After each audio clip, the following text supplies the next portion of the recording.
Assalamualaikum warahmatullahi wabarakatuh. Selamat bertemu kembali pada video statistik.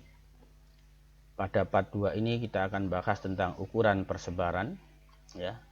Namun sebelumnya kita harus tahu dulu konsepnya ya, apa itu ukuran persebaran ya.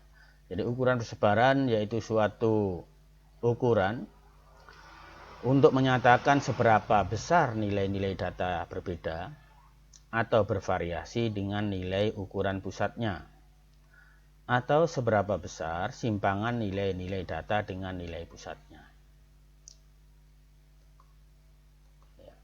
Sebagai contoh, dalam pemilihan dua supplier A dan supplier B, umumnya kita tidak cukup hanya dengan melihat lamanya rata-rata waktu pengiriman barang yang dilakukan masing-masing supplier. Namun, harus memperhatikan juga masalah variasi atau persebaran lamanya waktu pengiriman barang. Jadi, ukuran persebaran ini digunakan tidak hanya melihat rata-ratanya saja, tetapi dilihat bagaimana data itu tersebar atau persebarannya dari lama waktu barang pengiriman. Nah, di dalam ukuran persebaran ini ada beberapa macam. Pada kali ini kita akan membahas 4 macam. Yang pertama adalah range, yang kedua varian, yang ketiga standar deviasi atau simpangan baku, yang keempat koefisien variasi atau koefisien of varian. Oke, kita bahas satu persatu. Pertama, jarak atau range. Jarak atau range yaitu selisih nilai terbesar dan nilai terkecil. Range merupakan ukuran keragaman yang paling sederhana. Maksudnya paling sederhana dibanding dengan ukuran lainnya. Sebagai contoh kasus sewa kamar apartemen. Ya, range di sini adalah nilai tertinggi dikurangi nilai terendah. Misalkan nilai tertingginya adalah 615.000 dikurangi 425.000 yang terendah, berarti ada sisanya 190.000 kalau kita hitung dalam ribuan. Jadi range-nya adalah 190.000. Jadi mudah dan sederhana, namun kevaliditasnya, tingkat keakuratnya rendah juga. Kemudian yang kedua, varian, yaitu ukuran keragaman yang melibatkan seluruh data. Kemudian varian didasarkan pada perbedaan antara nilai tiap observasi atau X dan rata-ratanya. Untuk X bar ini adalah simbol untuk sampel, sementara mu adalah untuk populasi. Jadi kalau varian yang dihitung adalah sampel, maka rata-ratanya adalah X bar. Tapi kalau varian yang dihitungnya datanya data populasi, maka lambangnya adalah mu. Rumus hitung untuk data tunggal ya, dengan masing-masing F sama dengan 1. Ini rumusnya. Ya, nah. Jadi kalau untuk sampel, lambangnya varian itu S kuadrat ya. Kalau untuk populasi ini standar deviasi kuadrat. Kemudian yang membedakan lagi adalah lambang X bar dan mu. Dan pembaginya kalau untuk sampel dikurangi 1, kalau untuk populasi sampelnya atau jumlah frekuensinya tidak dikurangi. Nih yang membedakan antara simbol pada varian sampel dan pada varian populasi. Oke, kita lanjutkan. Misalkan untuk data kelompok. Jadi varian ini ada data kelompok, data tunggal. Tadi data tunggal, sekarang rumus untuk data kelompok. Sama.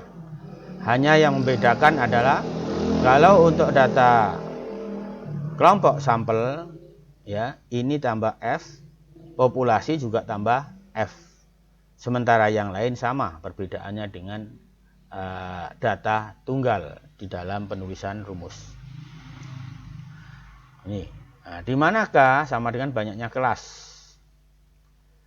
F frekuensi kelas ke I, XI di nilai tengah kelas ke I.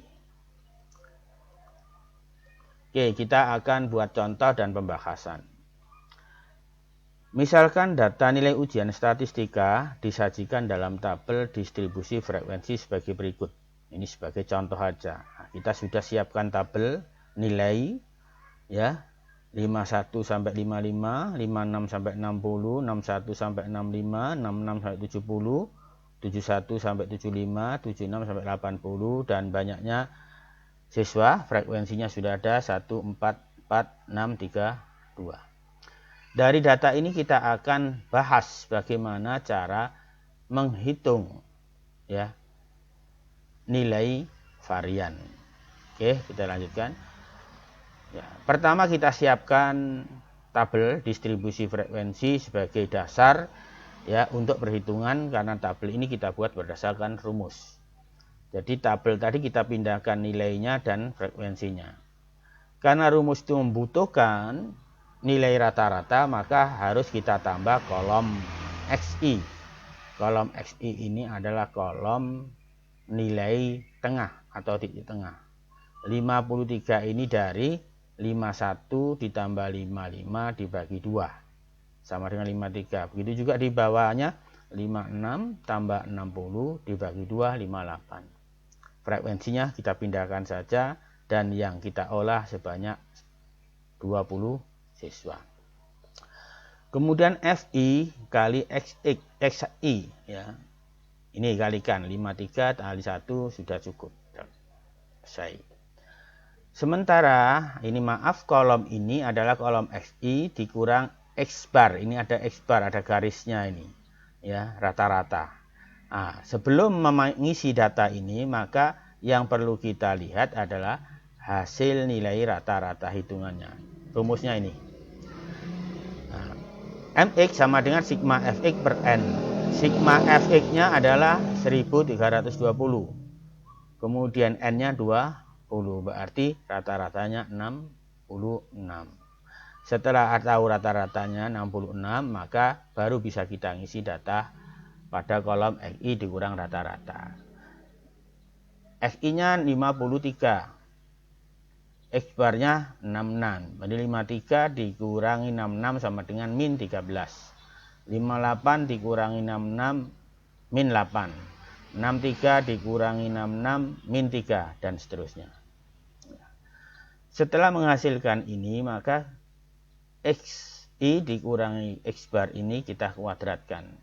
Jadi 13 dikalikan 13 169, 8 kuadrat 64, 3 kuadrat 9, 2 kuadrat 4, 7 kuadrat 49, 12 kuadrat 144. Kemudian kita masukkan kolom F dikali hasil kuadrat dari selisih ini. Jadi 169 F-nya 1. 1 kali 169. 4 kali 64 dan seterusnya. Jumlahnya 920. Setelah ini kita temukan, kita isi semuanya, baru kita masukkan dalam rumus. Ya. Ini jadi rumus untuk sampel, ingat untuk sampel ya. Hasilnya sigmanya 920, F-nya 20 dikurang 1. Jadi hasilnya 48,42. Sementara untuk populasi sama. 920 dibagi 20. Kalau sampel dikurang 1, kalau populasi tidak dikurang, tetap 20. Hasilnya 46. Ini adalah varian. Oke, kita lanjutkan untuk yang ketiga, simpangan baku atau standar deviasi. Apa itu? Yaitu merupakan akar positif dari varian. Jadi variannya sudah temu, diakarkan saja. Nah, diukur pada satuan data yang sama sehingga mudah untuk diperbandingkan. Rumusnya ini. Untuk sampel adalah sig akar varian. Ini varian. Sementara untuk populasi ya, simpangan bakunya adalah akar varian, hanya simbol yang membedakan. Ya, lanjut. Nah, jawabannya ini, data tadi kita ambil dari hitungan varian, ya. Ya. Jadi kita masukkan aja variannya berapa tadi untuk sampel, ya. Variannya adalah 48,42, kita akarkan hasilnya 6,958. Sementara untuk populasinya juga begitu, akar 46, karena varian populasi adalah 46, kita akarkan 6,782. Jadi antara varian dan standar deviasi ini bersamaan.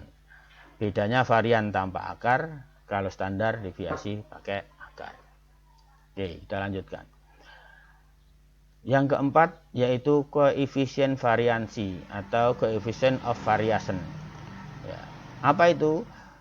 Yaitu koefisien variansi ialah perbandingan antara simpangan standar dan harga atau nilai rata-rata yang dinyatakan dengan persentase.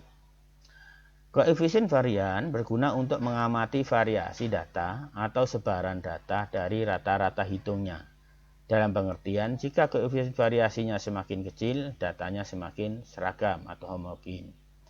Sebaliknya, jika koefisien variasinya semakin besar, maka datanya semakin heterogen. Langsung saja kita masukkan dalam rumus. Nah, jadi koefisien variasi digunakan untuk mengindikasikan seberapa besar nilai simpangan baku relatif terhadap rata-ratanya. Yang kedua, mengidentifikasikan homogenitas suatu data. Ini biasanya dibandingkan dengan data yang lain, mana yang lebih homogen dan mana yang lebih baik di antara kelompok satu dengan kelompok yang lain. Rumusnya adalah untuk sampel CV, yaitu koefisien varian sama dengan S per X rata-rata kali 100. Sementara populasi adalah koefisien varian tetap standar deviasi per rata-rata dikali 100. Ya. Oke, kita masukkan aja angka-angkanya, ya. Ini standar deviasi, ya. Ini rata-ratanya, ini standar deviasi rata-ratanya. Jadi kalau sampel itu 10,54 dan ini 10,27. Jadi ini menunjukkan bahwa koefisien varian ini menunjukkan perbedaan atau penyebaran dilihat dari relatif atau persentase. Jadi 10,54%. Ini 10,27%. Kemudian sebelum kita akhiri dalam pembahasan ini, perlu saya sampaikan bahwa untuk membedakan antara kelompok yang satu dengan kelompok yang lain, ya, tidak cukup dengan rata-rata. Untuk lebih akurat adalah menggunakan varian atau standar deviasi. Di antara dua kelompok ini, kalau mana yang kelompoknya mempunyai nilai standar deviasi atau varian lebih kecil, ya, maka kelompok itu lebih homogen. Kalau kelompok itu lebih homogen, berarti kelompok itu lebih baik dibandingkan kelompok yang lain. Saya kira itu aja, mudah-mudahan bermanfaat, ya, dan silakan diulang-ulang untuk menontonnya, ya. Kalau ada sesuatu yang kurang difahami, silakan dikomen dalam video, ya. Dan jangan lupa di-share, ya, di-subscribe, dan diklik tombol loncengnya supaya tidak ketinggalan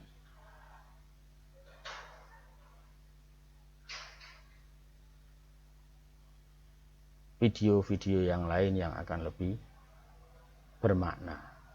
Oke, terima kasih. Assalamualaikum warahmatullahi wabarakatuh.